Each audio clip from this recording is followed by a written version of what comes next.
Einstein said that compounding was the eighth wonder of the world, and it is. So we all learn about interest rates and growth of things over time and different things like that. But I think that it is a huge advantage if you can understand the power of compounding, and if you can do a bunch of math related to compounding in your head.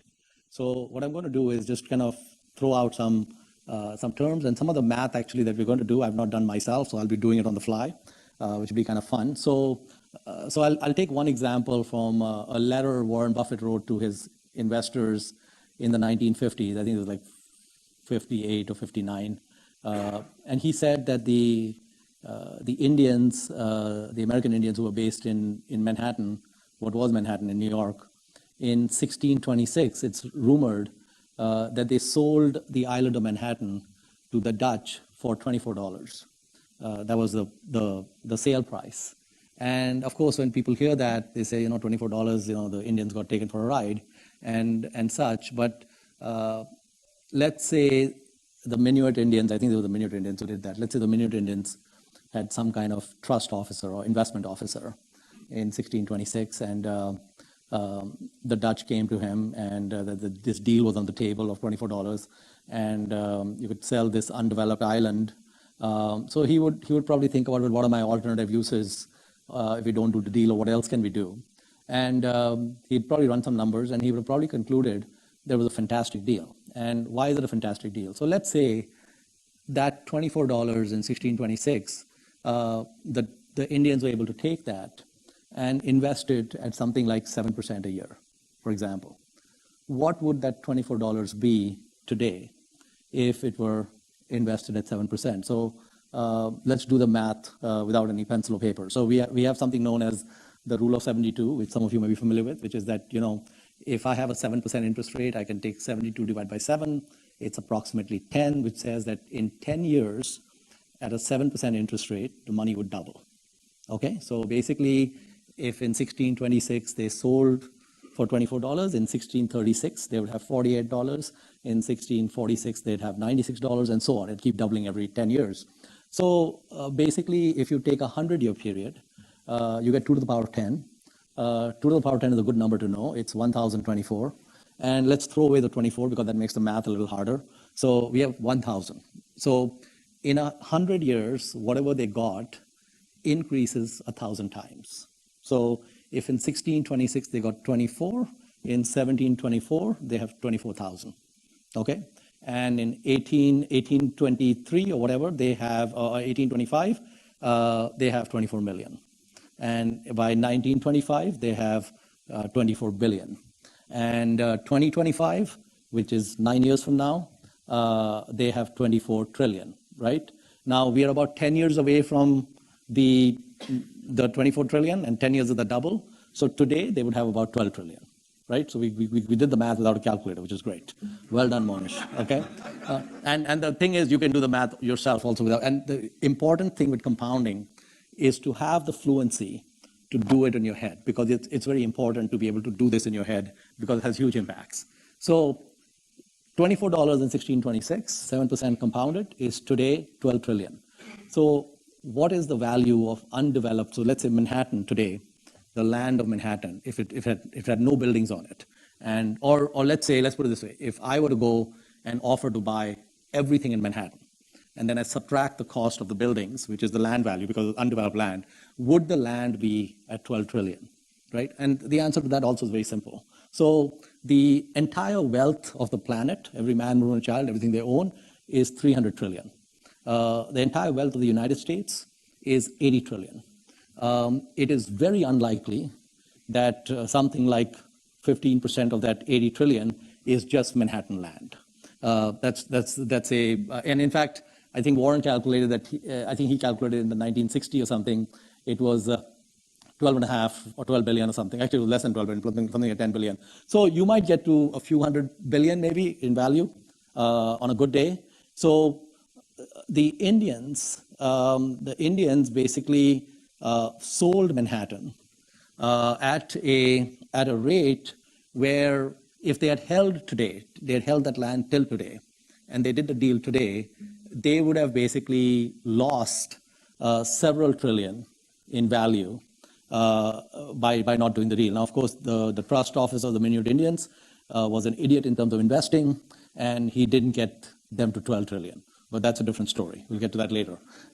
So how do we get $24 to become 12 trillion, right? So let's break that apart. There are two factors that lead to the 12 trillion. The first factor is the length of time. Okay, length of time is a very important variable in how much your money grows. And the second factor is the rate at which it grows, right? And what we found is that even at not a very high rate, 7% is actually below what the S&P has done, you get some astounding results.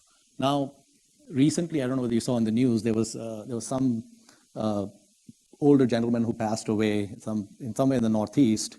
He was a librarian, just middle-class librarian all his life. And when he passed away, he gave the college where he worked $4 million. And everyone was surprised that this guy, who was very much a middle-class, ordinary guy, had actually got $4 million saved up. And of course, these journalists who wrote the article don't know how to do math, and they didn't attend the lecture that we're just having. So they didn't understand kind of how things work with get 4 million. So let's take a situation. Okay, so let's say there's an 18-year-old. And let's say this 18-year-old has very few skills and he can only get a minimum wage job, right? And so he's making something like 15,000 per year, working 2,000 hours or so. And let's say, for example, he's able to save something like 10%, maybe hard, but let's say he's living at home, et cetera, saves 10% of that 15,000 before taxes because he can put it in an IRA or something.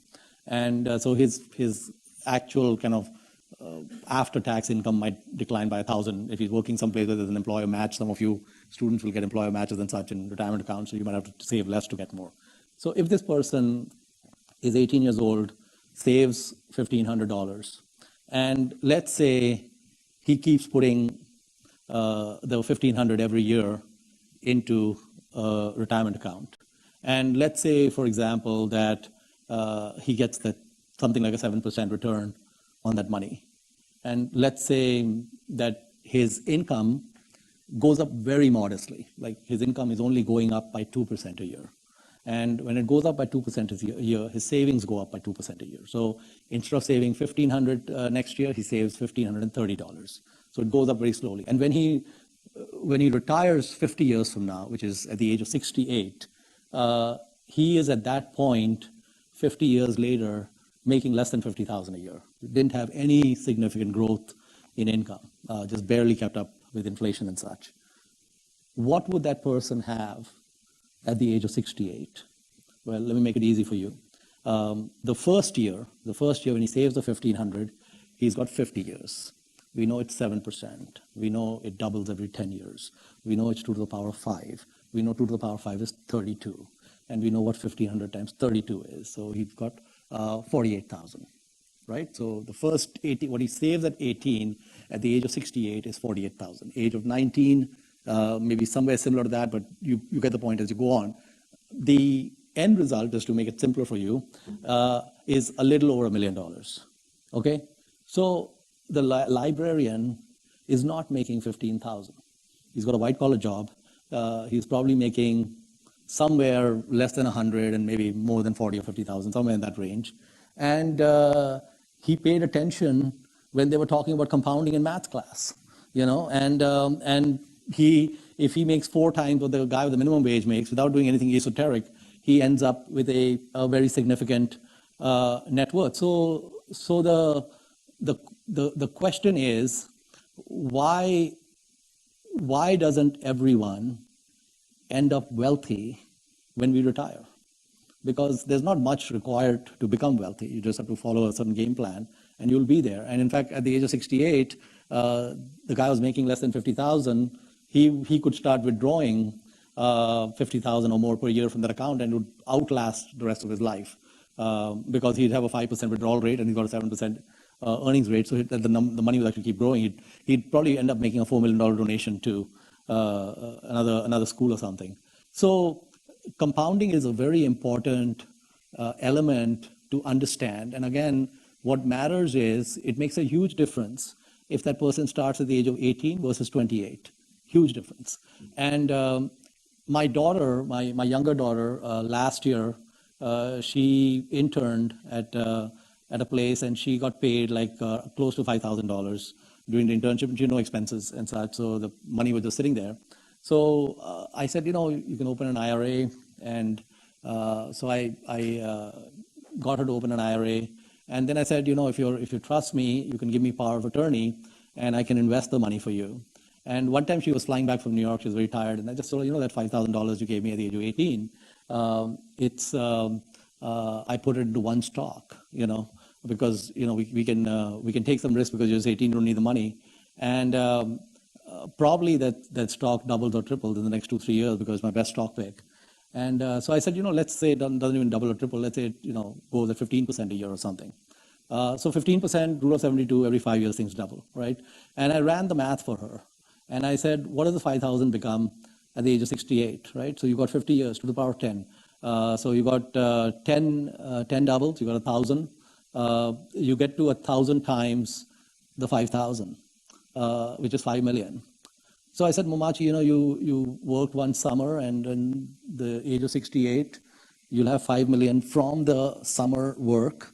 But then the next summer, you're going to work again, and that'll become 5 million at the age of 69.